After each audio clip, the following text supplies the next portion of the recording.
제목의 영화가 있습니다. 이재훈과 구교환이라는 배우가 출연해서 이제 열연을 한 영화이고요. 그러니까 이재훈 배우가 연기한 규남이라는 인물은 북한의 최전선에 근무하면서 그 남한으로의 귀순을 준비하고 있었습니다. 10년간 군복무를 하면서 가장 빠르고 안전하게 남한으로 넘어갈 수 있는 길을 찾아 놓았어요. 각종 지뢰 그리고 장애물이 설치되어 있는 곳들까지 파악해서 일일이 다 지도로 제작해 놓았습니다. 하지만 같은 소대 후임병이었던 한 병사에 의해서 그의 계획이 모두 발각되고 이후 모든 상황이 급속도로 꼬여가기 시작합니다.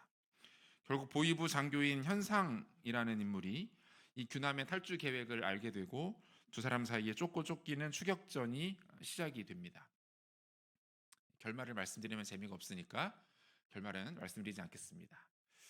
이 영화는 실제로 2002년에 실제 있었던 사건을 모티브로 해서 만들어진 영화라고 해요. 자유를 위해서 많은 것을 포기할 수 있고 심지어 자신의 하나뿐인 목숨까지도 얼마든지 걸 수 있다는 것을 새삼스럽게 확인할 수 있었던 사건과 영화였던 것 같습니다. 이 동서고금을 막론하고 다양한 배경과 역사 속에서 인간은 자유를 그토록 갈망해 왔습니다. 어쩌면 오늘 우리가 너무나도 자연스럽게 당연하게 누리고 있는 이 자유는 인류가 보였던 자유에 대한 갈망, 그리고 그것을 위하여 많은 사람들이 흘린 피해 대가일 수도 있습니다. 인간이 누리고 꿈꾸는 다양한 종류의 자유가 있죠. 하지만 그 중에서 가장 중요한 자유는 영적인 자유라고 말할 수 있습니다. 이 영적인 자유가 우리에게 가장 중요한 이유는 크게 두 가지를 생각해 볼 수 있는데, 하나는 사실 이 영적인 영역이 우리 삶의 모든 것을 좌우하기 때문에 그렇습니다. 우리의 영적인 인생 또 영적인 질서가 우리 삶의 모든 것들을 지배한다라는 거예요. 우리의 마음, 심리, 육체, 인간관계, 가정, 사회, 모든 것이 우리의 영혼에 의해서 좌우되고 영혼에서부터 시작되어집니다. 영혼이 피폐하고 메마른 사람이 아무리 부자여도 그 사람은 행복을 느끼지 못합니다. 영혼 가운데 극심한 고통과 결핍이 있는데 주변 사람들과 관계가 아무리 좋다고 하더라도 그것이 그 사람을 온전히 만족시킬 수가 없는 거예요. 이 영적인 영역이 묶여 있고 막혀 있으면 무엇을 갖다 놓아도 그것은 미봉책밖에 되지가 않습니다. 두 번째는 영적인 영역이 결코 일시적이지 않기 때문에 그렇습니다. 육체는 유한하죠. 언젠가 우리는 반드시 죽게 되고 이 땅을 떠나게 될 겁니다. 우리 육체는 결국 한 줌 흙으로 돌아가게 될 거예요. 우리의 삶, 우리의 현실, 모든 것이 마찬가지입니다. 유한합니다. 하지만 영혼은 그렇지 않습니다. 하나님이 우리의 영혼을 그렇게 지었지 않으셨어요. 영혼은 영원합니다. 인간의 영혼은 죽음 이후에 하나님의 심판대 앞에 모두가 서게 될 것이고 그 하나님의 심판대 앞에서 영원의 때가 결정되게 됩니다. 이것이 성경이 우리에게 말씀하고 있는 바예요. 그러므로 우리가 정말 주목하고 관심 있게 여기고 살펴야 될 것은 바로 이 영역입니다. 우리의 영혼은 어떠한가? 우리의 영혼은 안녕한가? 우리의 영혼은 자유함과 평안과 만족을 누리고 있는가? 이 부분이 해결되지 않고 정리되지 않으면 그 인생은 비참합니다. 아무리 많은 것을 이루고 소유한들 행복감과 만족을 누릴 수가 없는 거예요. 반드시 질문해야 합니다. 우리의 영혼은 자유한가? 묻고 확인해야 합니다. 인간의 영적인 자유를 가로막는 것들에는 어떤 것들이 있을까요? 가장 먼저 생각해 볼 수 있는 것은 죄입니다. 죄는 인간을 사망과 죽음이라는 감옥에 가두어 둡니다. 질병과 좌절, 실패와 절망이라는 쇠슬로 인간을 꽁꽁 묶어 놓습니다. 로마서 6장 23절 상반절을 보니까 죄의 삭은 사망이다 이렇게 되어 있어요. 성경은 죄의 결과가 곧 죽음이라고 말합니다. 모든 사람이 죄인이라는 성경의 선언에 대한 가장 강력한 권위가 이 말씀에 있는 거예요. 죽지 않는 사람이 있다면 우리는 그 사람을 찾아가서 감히 말할 수 있습니다. 당신은 죄가 없습니다. 당신이 750년 전에 태어나서 아직까지 살아있군요. 1300년 전에 태어나서 아직까지 건강하군요. 우리는 그렇다면 그에게 찾아가서 말할 수 있어요. 당신은 죄가 없습니다. 인정합니다. 하지만 그런 사람은 존재하지 않기 때문에 우리는 말할 수 있는 겁니다. 모든 사람은 죄인이다. 성경은 우리에게 분명하게 선언합니다. 모든 사람은 반드시 죽임을 당합니다. 그러므로 모든 사람은 죄인인 것이죠. 요한복음 8장 34절을 보니까 예수께서 대답하시되 진실로 진실로 너희에게 이르노니 죄를 범하는 자마다 죄의 종이라, 이렇게 되어 있습니다. 어떻게 말씀하십니까? 죄는 죄를 범하는 자를 노예처럼 부린다는 거예요. 억압하고 협박하고 숨통을 조여오고 결국 그를 고사시키는, 말라 죽이는 데까지 인도하는 것이 죄입니다. 그러므로 이 땅을 살아가는 모든 인간은 이 죄의 영향력과 지배로부터 단 한순간도 자유로울 수가 없는 거예요. 여러분, 이번 한 주 어떻게 살아오셨는지 한번 곰곰이 돌아보십시오. 한순간도 이 죄로부터 자유로웠던 적이 있으셨습니까? 단 하루 동안이라도 죄 없이 영적인 투명하게 하루를 보냈다라고 자신 있게 말씀하실 수 있는 날이 있었습니까? 하나님 앞에서, 그리고 사람들 앞에서 우리의 마음과 생각으로 우리는 얼마나 많은 죄를 지으면서 오늘까지, 이 순간까지, 이번 한 주를 보내오셨습니까? 인간이 아무것도 안 하고 그냥 누워서 눈만 껌뻑거리면서 할 수 있는 가장 큰 일, 죄 짓는 일입니다. 시키지 않아도 너무 잘합니다. 아무리 막아도 결국은 해냅니다. 그게 뭡니까? 인간이 죄 짓는 일이에요. 왜 그렇습니까? 죄가 우리를 노예처럼 부리기 때문에 그렇습니다. 죄가 우리를 지배하기 때문에 이런 일들이 일어나게 되는 거예요. 종교 또한 인간을 억압하며 인간에게서 자유를 빼앗아갑니다. 이처럼 죄의 노예로 살아가는 인간은 죄로부터 지배받는 상태를 벗어나기 위해서 안간힘을 씁니다. 그 결과 만들어진 게 뭐예요? 종교예요. 이 자유를 향한 갈망이 모든 문화권과 모든 시대마다 나타났던 것처럼 종교의 모습과 형태도 인간이 존재했던 모든 장소, 시대, 상황에서 발견됩니다. 이 유물론자들은 과학과 문명의 발달이 인류에게서 종교를 지워버리게 만들 것이다, 인류에게서 종교를 삭제시킬 것이다 라고 말했지만 현실은 그렇지 않습니다. 우리가 살아가는 21세기는 그 어느 시대보다 종교가 가장 흥왕한 시대, 많은 사람들이 종교에 대해서 관심을 갖고 있는 시대, 과학이 발달하고 문명이 최첨단을 달리고 있지만 이 시대를 살아가는 수많은 사람들은 영적인 영역에 대하여 관심을 갖고 있습니다. 영적인 현상과 영적인 영역에 대하여 두려움을 갖고 그것을 주목하고 있다는 거예요. 영적인 자유를 갈망하는 인간은 저마다의 방식으로 능동적으로 종교를 만들어 발전시켰습니다. 그리고 그 종교가 자신을 진정 자유하게 만들어줄 것이다라고 믿었어요. 하지만 정말 그렇습니까? 인간이 만든 종교가 인간을 자유롭게 합니까? 여러분, 무속신앙이 사람을 자유롭게 만드나요? 아마 우리 주변에 무속신앙에 좀 관심이 있어서 그런 거 의지하시는 분들이 있을지도 모르겠어요. 그런 분들 가만히 잘 관찰해 보세요. 그분들이 자유합니까? 아니에요. 어딘가에 눌려 있습니다. 늘 무언가에 쫓겨다닙니다. 불안해합니다. 두려워해요. 두려워서, 불안해서, 염려가 생겨서 그곳으로 달려가서 그것을 의지하고 그것을 통해서 자신의 문제를 해결해 보려고 안간힘을 쓰고 있는 모습들이 나타납니다. 인류에 보편적으로 전파된 다양한 장르의 고등 종교들 어떻습니까? 그런 종교들이 그것을 신봉하는 신도들을 자유롭게 만듭니까? 이슬람교가, 힌두교가 얼마나 오랫동안 많은 문화권의 많은 사람들을 억압하며 그들에게 인간 이하의 삶을 살도록 강요했는지 몰라요. 영적 자유를 갈망하는 인간은 종교를 통해서 자유를 찾고자 했습니다. 하지만 오히려 그것은 인간에게 자충수가 되었어요. 자유롭기 위해서 종교를 만들었는데 그것에 더 얽매여 버리는 결과가 나타나더라는 거예요. 그렇다면 인간에게 참된 영적 자유를 가져다 줄 수 있는 것은 무엇입니까? 단 하나뿐이에요. 예수 그리스도의 복음입니다. 복음만이 인간을 자유롭게 합니다. 복음만이 인간을 모든 죄의 무게로부터, 속박으로부터 해방시킵니다. 그래서 복음을 만나면 그토록 많은 사람들의 얼굴이 밝아지는 거예요. 마음의 평안함을 누리는 거예요. 빛을 경험합니다. 무거운 짐이 덜어지는 것들을 경험하게 됩니다. 인생이 밝아집니다. 표정이 달라지는 것들을 보게 되는 것이죠. 인간의 영혼을 자유케 하는 단 하나의 힘은 예수 그리스도의 복음인 줄로 믿으시기를 바랍니다. 바울이 계속해서 지키려고 하는 것, 그리고 그것을 빼앗기지 않기 위해서 싸우는 것이 바로 이 영적 자유예요. 바울은 지금 갈라디아 교회 안에 몰래 들어온 거짓 형제들과 전쟁을 벌이고 있습니다. 갈라디아서 2장 4절 상반절, 오늘 본문이죠. 4절 상반절을 보니까 이는 가만히 들어온 거짓 형제들 때문이라. 그들이 가만히 들어온 것은 이렇게 되어 있어요. 이 가만히 들어온이라는 헬라어 원어가 파레이사크투스라고 되어 있는데, 이 파레이사크투스라는 단어는 양 국가가 전쟁 중인 상황에서 상대 국가에 몰래 보낸 첩자, 스파이를 가리키는 표현이에요.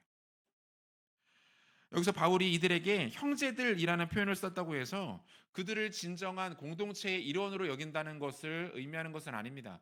첩자예요. 스파이입니다. 우리를 무너뜨리려고 적진에서 들어온 사람들이라는 것을 말하는 거예요. 하지만 그들이 마치 형제들처럼 자신의 모습을 위장했다라는 의미로 본문을 해석하는 것이 맞습니다. 학자들은 이 거짓 형제들의 정체를 두 가지로 해석을 하는데, 첫 번째는 사도들의 가르침을 듣고서도 어떠한 이유에서인지 그것을 인정하지 않고 복음을 자의적으로 해석했던 무리들을 뜻한다라고 해석했어요. 뭐 굳이 예를 들어보자면 대한민국의 정당이 크게 진보와 보수 이렇게 두 개로 나뉘어지죠. 그리고 진보 정당에도 민주당, 가장 큰 민주당이 있고 또 다른 정당들이, 소수 정당들이 이어져 있습니다.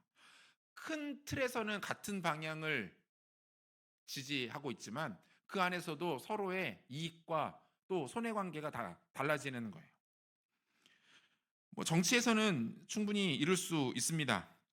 하지만 복음은 그럴 수가 없죠. 정치는 다양성을 중시하기 때문에 얼마든지 허용돼요. 하지만 진리의 문제는 다릅니다. 진리는 단 하나이기 때문에 진리인 거예요. 그래서 예수님께서 제자들에게 가르치신 그 복음, 예수님께서 직접 제자들에게 보이시고 설명하시고 성령으로 깨닫게 하신 그 복음만이 진리이고, 그 복음 외에 다른 것들은 진리로 받아들여질 수 없는 거예요. 따라서 예수 그리스도의 가르침을 직접 받은 사도들을 따르지 않는다면 아무리 유사한 것들을 이야기하고 비슷한 것들을 가르친다 할지라도 그들을 진리로 인정하며 받아들일 수 없다는 겁니다. 바울이 말하는 이 거짓 형제들의 정체가 이들이었다라는 보는 관점이 하나 있고, 두 번째는 율법학자 또는 바리새파의 가르침을 여전히 붙들고 있는 이들이 있었다는 거예요. 이들이 주장하는 바는 무엇입니까? 아무리 이방인이다 하더라도 할례를 받고 율법을 지켜야만 구원받을 수 있다라고 주장했습니다. 예수 믿음으로 말미암아 구원받는 것 인정한다. 좋다. 그거 받아들이겠다. 하지만 할례도 받아야 된다. 그럼에도 불구하고 율법은 지켜야 한다. 여전히 구약의 질서와 전통을 끝까지 고수하려던 자들이 바로 이들이었습니다. 이들은 예수를 배격하고 못 박아 죽인 자들의 뿌리, 자신들의 조상들의 그 뿌리를 부인하고 싶지가 않았던 거예요. 첫 번째 경우도 그렇고 두 번째 경우도 마찬가지입니다. 이 두 부류의 공통점은 뭡니까? 교만함이에요. 끝까지 포기 못하는 것들이 있다는 거예요. 복음 앞에, 진리 앞에 여전히 주장하고자 하는 자기의 메시지가 있었던 거예요. 알았어, 다 좋아, 그거 맞아. 그런데 내 거는 버릴 수 없어. 이것이 교회를 흔들고 성도들의 영적 자유를 박탈하고 성도들을 생명이 아닌 죽음과 저주로 이끄는 자들에게 나타나는 특징이었다라는 겁니다. 이들에 대하여 바울은 이러한 입장을 갖습니다. 고린도후서 11장 13절과 14절을 보니까 그런 사람들은 거짓 사도요 속이는 일꾼이니 자기를 그리스도의 사도로 가장하는 자들이니라. 이것은 이상한 일이 아니니라. 사탄도 자기를 광명의 천사로 가장하나니라고 말해요. 단순히 거짓말쟁이 사기꾼들 이 정도가 아니에요. 바울은 이들을 향하여서 아주 수위 높은 비난을 이어갑니다. 그들을 저주하다시피 이야기해요. 뭡니까? 결론적으로 예수님을 반대하는 것이고 예수님을 보내신 하나님을 믿지 않는 것이다 라고 말하고 있습니다. 교회를 깨뜨리려는 시도이고 실제로 그들로 인하여 교회가 사분오열되고 갈라지고 깨어지는 일들이 일어났다라고 말하고 있는 거예요. 요즘 우리가 새벽 예배에서 누가복음 같이 묵상하고 있습니다. 그 예수님을 받아들이지 못하는 유대 종교 지도자들의 교만함과 그 완악한 모습들이 계속해서 나타나요. 예수님을 가리켜서 어떻게까지 말합니까? 귀신의 우두머리다. 예수님께서 귀신들을 쫓아내시자 그 모습을 보고 당신이 메시아시군요, 하나님의 아들이시군요 라고 경배하는 것이 아니라 뭐라고 말합니까? 저거 귀신의 우두머리여서 저렇게 귀신들을 마음대로 쫓아낸다, 이런 식으로 이야기합니다. 표적을 보이라고 말합니다. 메시아 맞습니까? 내가 볼 땐 아닌데요. 우리가 생각하는 그 메시아랑 다른데요. 증거를 한번 대보세요. 끊임없이 예수님을 시험합니다. 여러분, 이들의 모습과 교회 안에 숨어 들어온 거짓 스승들의 모습이 다르지 않다는 거예요. 교회를 어지럽게 만들고 깨뜨리는 존재는 마귀와 그 결을 같이 하는 것인데, 특별히 예수님과 복음을 부정하고 어지럽히는 것은 더더욱 치명적이라는 거예요. 제 캠퍼스에서 간사로 섬기던 시절에 같이 동역하던 다른 단체에서 있었던 일입니다. 그 단체가 큰 단체가 아니었어요. 한 15명 정도 학생들 이렇게 모여서 예배드리고 성경 공부하던 단체였는데, 하루아침에 공동체가 발칵 뒤집히는 일이 일어났어요. 15명 중에서 13명이 신천지인 것으로 밝혀졌습니다. 그 간사님 두 분이 캠퍼스를 다니면서 전도하고 열심히 청년들을 양육하고 성경 공부시켰어요. 근데 어느 팀인지도 몰라요. 어느샌가 신천지에서 그 공동체로 한 명 한 명 들어오기 시작했고, 그렇게 들어온 그들이 그 멤버 중에서 거의 대부분의 학생들을 신천지 쪽으로 끌고 가버렸습니다. 2, 3년 정도 작업이 이루어졌던 것으로 추정이 되는데 사역자들도 몰랐대요. 그 일로 인하여서 그 공동체가 얼마나 심각하게 타격을 받았는지 모릅니다. 사역자들조차 하나님 앞에 얼마나 그 죄스러운 마음을 가지고 힘들어했는지 몰라요. 마귀가 얼마나 다양한 방식으로 공동체를 허물기 위해서 공격하는지 모릅니다. 공동체를 무너뜨리고 신자들에게서 자유를 빼앗아 가는 것이죠. 본문 4절 하반절 보니까 그리스도 예수 안에서 우리가 가진 자유를 엿보고 우리를 종으로 삼고자 함이로되, 2000년 전도 마찬가지고 지금도 동일합니다. 그리스도의 공동체는 늘 이와 같은 영적인 위험 가운데 노출되어 있다는 거예요. 그러므로 교회는 늘 깨어 기도해야 합니다.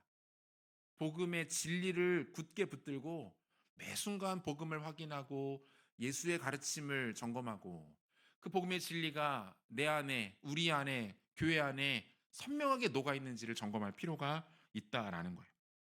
이런 상황 앞에서 오늘 바울의 결단은 무엇입니까? 본문 5절 말씀인데요. 우리 한 목소리를 같이 읽겠습니다.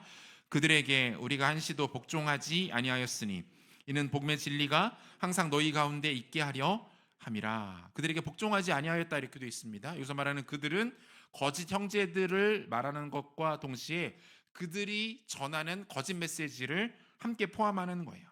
이게 무슨 말이에요? 복음이 아닌 다른 거짓 메시지에 복종하지 않겠다, 그 앞에 엎드리지 않겠다. 그렇다면 자유를 위하여 거짓 메시지에 복종하지 않기 위해서, 그것을 분별하고 그것을 깨뜨리고 그것을 딛고 극복하기 위해서 무엇을 해야 합니까? 거짓 메시지에 복종하지 않기 위해서 해야 되는 것, 첫 번째는 끊임없이 진리를 바라보는 일이 필요하다는 것. 끊임없이 진리를 바라보아야 합니다. 위패 감별사라는 직업이 있어요. 한국은행에 몇 명이 있고, 국정원은 국가정보원에도 있고, 시중은행에도 소수의 전문가들이 아주 스페셜하게 활동하고 있다고 합니다. 보통 위조 지폐가 이렇게 걸러지는 세 단계가 있대요. 처음에는 그 지폐 개수기 있잖아요. 기계로 이렇게 세는 거. 전문가들은 그 지폐에 올려놓으면 그 소리 튕기는 정도를 보면은 일단 알 수 있다고 합니다. 그렇게 보고 나서 이게 이상하다 골라내서 그 다음에는 적외선, 뭐 자외선, 자력 감지기 이런 것들을 통해서, 기계를 통해서 한 번 더 점검을 한대요. 그리고 나서 무조건 마지막으로 하는 작업이 있는데, 그게 뭐냐면 사람이 직접 그것을 본다는 거예요. 그러니까 위조 지폐 감별의 최고의 권위는 기계가 아니라 사람이라는 거예요. 사람. 그 정말 정교하게 만든 위조 지폐를 슈퍼노트라고 부릅니다. 1989년에 미국에서 100달러짜리 슈퍼노트, 아주 정교하게 만든 100달러짜리 위조 지폐가 대량으로 유통되면서 미국 사회가 발칵 뒤집힌 적이 있었는데, 그것을 찾아내는데 굉장히 애를 많이 먹었다는 거예요. 이러한 것들은 기계로도 잘 걸러지지 않는데요. 그죠? 이상하다라는 느낌만 결국은 있어서 따로 모아 놓는답니다. 그리고 이 위패 감별사들이 그 지폐들을 며칠씩 쳐다본대 길게는. 정확하게는 모르겠는데 뭔가 이상하다. 지폐 기계에도 또 적외선 자외선을 통해서도 명확하게는 안 나오는데 뭔가 이상하다라는 느낌을 가지고 그 지폐를 며칠씩 들여다본답니다. 그리고 그 사람들이 결국 그것들을 잡아낸다는 거예요. 아무리 정교해도 진짜를 알면 분별해낼 수 있다는 거죠. 그래서 이 소수의 위패 감별사들이 가장 많이 하는 훈련이 뭔지 아십니까? 진짜 돈 만지는 거예요. 진짜 돈. 진짜 돈을 계속 쳐다보고 만져보고 비춰보고 좌우로 돌려보고 흔들어보고 땡겨보고 그 일에 가장 많은 시간을 쏟으면서 훈련한다는 거예요. 여러분, 영적인 원리도 마찬가지죠.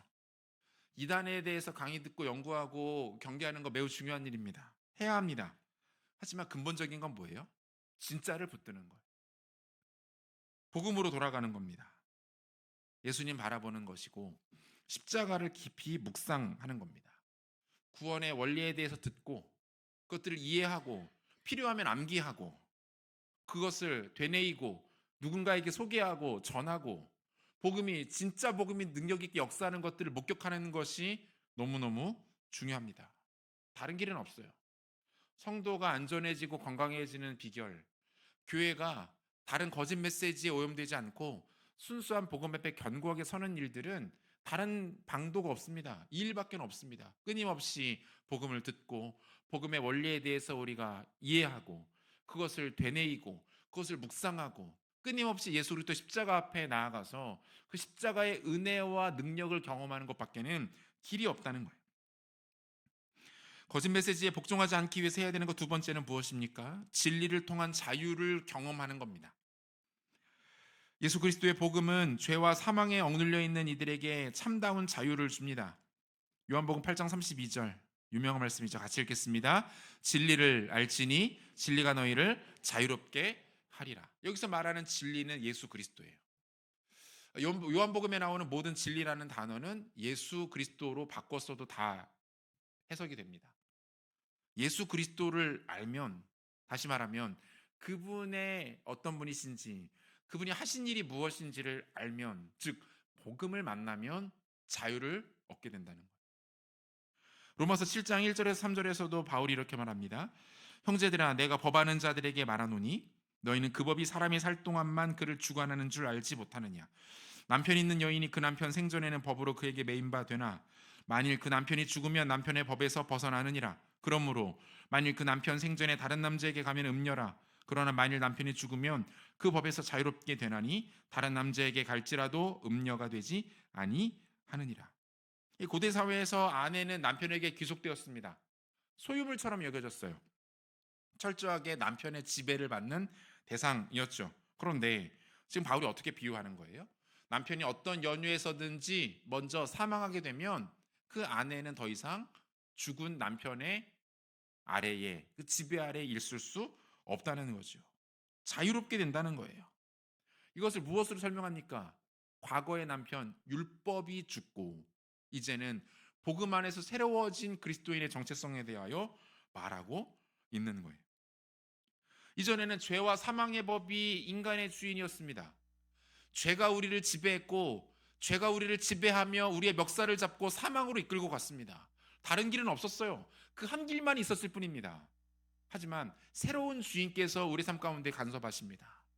예수 그리스도께서 그 모든 죄와 율법의 질서를 깨뜨리시고 이제는 그 질서를 완전히 바꾸어 주시는 거예요. 어떻게 해요? 생명의 성령의 법으로.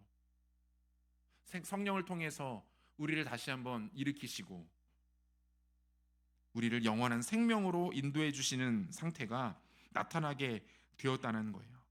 이 자유와 이 기쁨과 평안을 한번 맛보면 다른 길로 돌아갈 수가 없는 겁니다. 다른 길로 갈 이유도 없지만 다른 질서 가운데 살 수가 없는 거예요. 왜요? 진짜 자유를 경험했거든요. 진정한 평안이 무엇인지 맛보았거든요.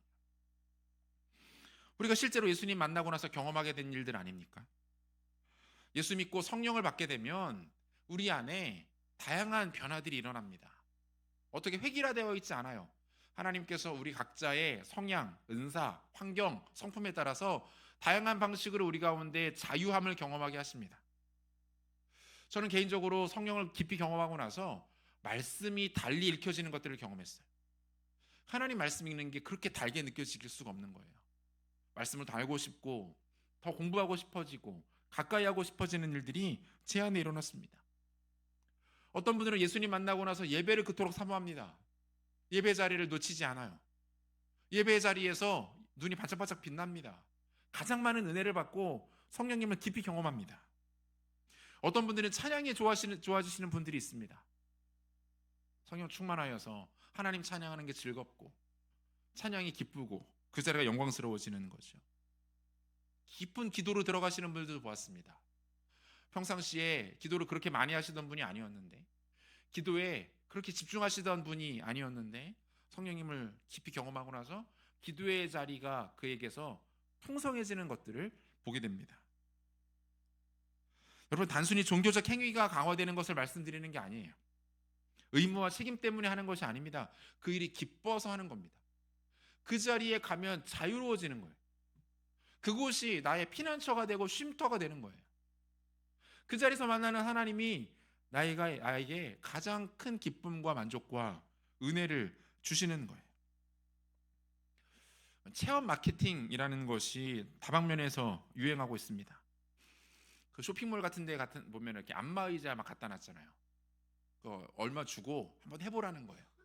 3,000원 주고 했다가 300만 원 주고 사고 막 그래요. 한번 경험해 보니까 너무 좋은 거죠. 시원하고. 그 마트 가면은 시코너 있잖아요. 조그맣게 잘라놓은 거 몇 개 먹고 몇 봉지 사오고 막 그럽니다. 헬스클럽 가서 무료 체험 해주겠다고 갔다가 몇 달치 끊고 며칠만 갑니다. 다 체험 마케팅. 사람들이 영리하죠. 말로만 듣고 눈으로만 보는 것으로는 한계가 있기 때문에 이 뭡니까? 직접 경험하도록 하는 거예요. 경험해 보면 다른 겁니다. 우리도 마찬가지죠. 사랑하는 성도 여러분, 여러분들의 신앙 연수가 얼마나 길든지 그건 중요하지 않아요. 어떤 직분을 갖고 계시든 교회 내에서 어떤 사역을 하셨든 성경을 얼마나 알고 계시든 그건 중요하지 않습니다. 여러분들이 가장 우선순위로 하나님 앞에 구해야 되는 것은 예수님을 깊이 만나는 겁니다. 복음을 더 깊이 경험하는 겁니다. 그것이 나에게 주는 기쁨과 감격을 누리는 거예요. 복음이 나를 온전히 자유케 한다는 것을 맛보는 것입니다.